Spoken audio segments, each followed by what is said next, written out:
a écrit, we made it, on l'a fait. On est fatigué, on est fatigué, on est fatigué. Salué par les ovations.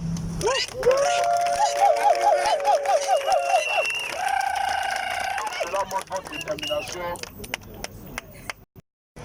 Je suis le camarade Roche Lomi. Je suis secrétaire général du syndicat national des travailleurs de car service. Le car service connu plus sous le nom de Jumia. Comme vous le constatez depuis 3 jours, aujourd'hui, 3e jour, nous sommes en grève. Nous sommes en grève pas parce que nous n'aimons pas notre travail, pas parce que nous ne voulons pas travailler. Nous sommes en grève pour décrier certaines irrégularités qui touchent l'ensemble des employés de Jumia. Aujourd'hui, c'est triste de le dire, mais quand tu dis que tu travailles à Jumia, on te prend pour quelqu'un qui a beaucoup d'argent. Mais laissez-moi vous dire que ce n'est pas le cas dans bien des cas. Les salaires suffisent à peine aux camarades. Les camarades avec des bacs plus 2, des bacs plus 3 sont payés au SMIC. Aujourd'hui à Jumia, nous constatons que les conditions de travail des agents, des employés ne répondent pas aux attentes des employés. On se tient debout pendant plus de 8 heures de temps.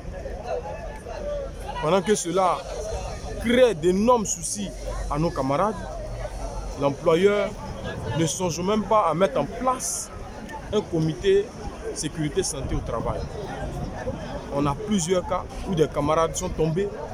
On a plusieurs cas où des camarades ont eu des problèmes de santé pour lesquels il n'y a pas eu véritablement d'assistance. Pourquoi? Parce que même une infirmerie, nous ne l'avons pas. Pour une entreprise qui comporte un peu plus de 1000 employés, ce n'est pas normal. Nous parlons des salaires. Dans le cas des salaires, il y a une inégalité de salaire. Pour un même poste, on assiste à des salaires différents. Quelqu'un peut se retrouver en train d'être piqueur, il a le SMIC 60 000, il a un sur-salaire de 10 000, son salaire net va revenir à 60 et quelques mille. Vous voyez un peu, et pendant ce temps, il y a un autre piqueur qui a 300 000 et ils font le même travail. En vertu de l'article 31.2 du Code du travail, il nous dit à travail égal, rémunération égale. Et un peu plus haut, 31.1 qui dit que la rémunération prend en compte le salaire catégoriel et tous ses accessoires. Donc ça veut dire que si quelqu'un fait le même travail que moi, on doit avoir les mêmes salaires. Peut-être la différence va se situer au niveau soit de la prime de rendement ou encore de l'ancienneté. Quand c'est comme ça, ça crée de la démotivation. Pour des personnes qui font 3 ans, 4 ans, 5 ans d'une entreprise et il y a des évaluations qui se font, on ne voit jamais les retombées de ces évaluations. Comprenez qu'aujourd'hui, les agents de Jumia en ont marre. On remonte ces informations. Bien plus loin, il y a des ponctions abusives qui se font sur les primes de rendement. Parce que telle personne n'aime pas ta tête, il te ponctionne. Nous avons également déposé ce préavis de grève sur lequel figurait la question de la liberté syndicale.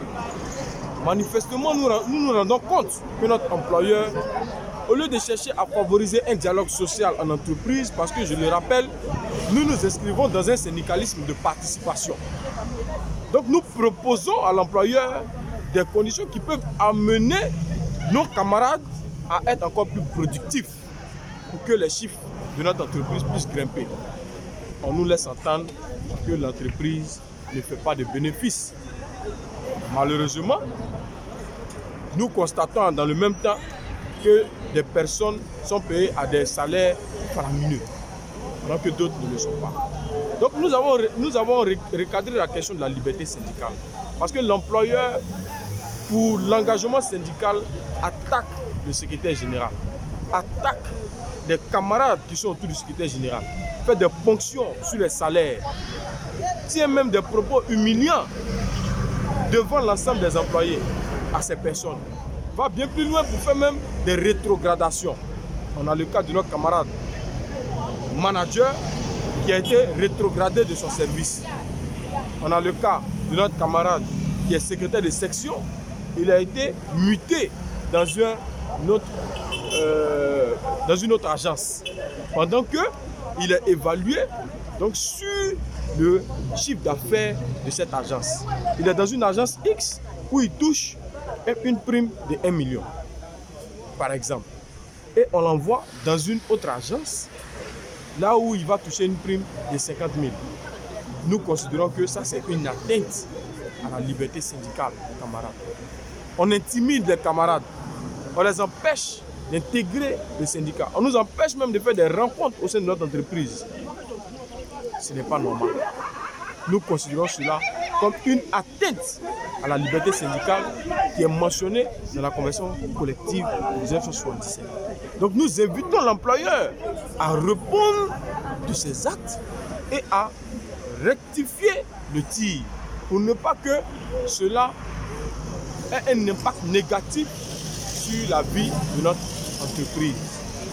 Nous avons déposé un premier préavis dans le mois de mars et dans cette période, nous avons eu une séance de conciliation à l'intérieur du travail de Makodi. À ce niveau, il y a eu des engagements qui ont été pris. Donc cette séance de conciliation a été sanctionnée par des procès verbaux du 23 mai et du 27 mai. Des engagements ont été pris par l'employeur avec des délais bien précis. Et quelques temps après, on se rend compte que l'employeur réunit quelques délégués du personnel pour élaborer encore un autre procès verbal qui remet en cause les délais qui ont été pris dans les procès verbaux qui ont été signés du moins par l'employeur, les représentants du personnel et les représentants de l'espace du travail les 23 et 27 mai. Nous avons dit non. Quelle est l'intention de l'employeur à ce moment-là? De un, on ne respecte pas les premiers engagements. Pour une question de fiche de poste, pour une question d'aide supplémentaire, on n'est même pas capable de respecter ces délais. Et après, on ne vient même pas vers le syndicat pour dire, ben tiens, voilà les délais qu'on avait pris. On ne peut pas les assumer parce que voilà. On passe derrière et on fait un autre procès verbal. Nous disons non à ce genre de comportement qui pousse le syndicat à être méfiant vis-à-vis de l'employeur, à remettre en cause les propos et les décisions prises par l'employeur. De ce fait, nous avons remis en cause tous les engagements qui ont été pris dans les PV des 23 et 27. Ces engagements touchaient entre autres la question de la prime de nuit, de la prime de salissure, de la déclaration de tous les agents à la CNPS, de la mise en place du Conseil national, du comité santé et sécurité au travail, concernant la question de l'égalité de salaire, concernant la question du respect des employés, parce qu'il y a de l'abus qui est fait dans bien des cas. Et donc autant de points qui figurent dans ce préavis, sinon dans ce PV qui a été signé et qui malheureusement pour les premiers délais n'ont pas été respectés. Nous avons déposé ce nouveau préavis de grève qui a aussi remis en cause les engagements qui ont été pris par l'employeur. Donc nous disons que nous voulons maintenant des réponses précises, des actes forts pour montrer que on veut aider à la résolution des problèmes des employés. On veut qu'on nous assure un minimum de sécurité sociale, permettre aux employés Jumia d'avoir des habitations à long terme. Aujourd'hui, on parle de sécurité, nos camarades descendent à minuit.